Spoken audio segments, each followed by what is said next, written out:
السلام علیکم ورحمۃ اللہ وبرکاتہ۔ یہ پوچھا گیا ہے کہ فوش شدگان کے حق میں اردو زبان میں دعائیں کی جاتی ہیں، کیا ایسی دعائیں جو عربک میں ہوں تو وہ بتا دی جائیں تاکہ ان دعاؤں کو کیا جا سکے۔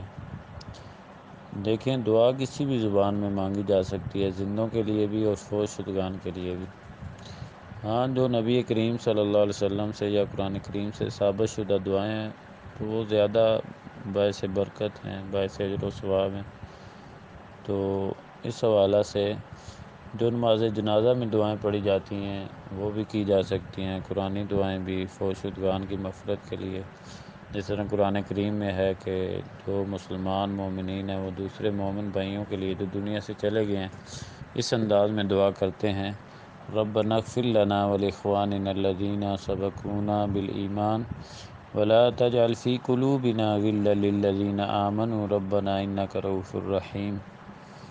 تو اسی طرح جو مسنون دعائیں ہیں وہ بھی کافی ساری ہیں: اللہم اغفر لہم وارحمہم وعافہم واعف عنہم واکرم نزلہم ووسع مدخلہم واغسلہم بالماء والثلج والبرد ونقہم من الخطایا کما نقیت الثوب الابیض من الدنس وابدلہم دارا خیرا من دارہم واہلا خیرا من اہلہم وزوجا خیرا من زوجہم وادخلہم الجنۃ الفردوس۔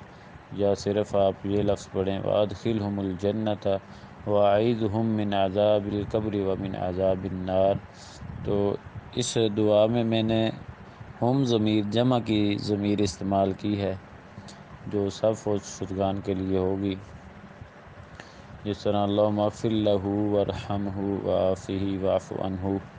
تو یہ ہو ضمیر جو ہے واحد کی ہے، ہما تثنیہ کی دو کے لیے آتی ہے اور ہم جمع کے لیے، اس لیے میں نے ساری دعا میں جمع کی ضمیر لگا دی تاکہ آپ کو آسانی ہو۔ اللہم اغفر لہم وارحمہم۔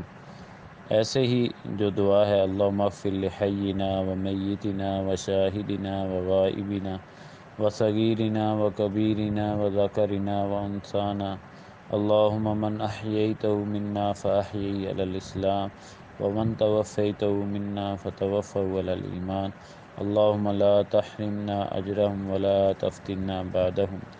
تو اس طرح دیگر بھی جو مسنون دعائیں ہیں وہ کی جا سکتی ہیں۔ السلام علیکم ورحمۃ اللہ وبرکاتہ۔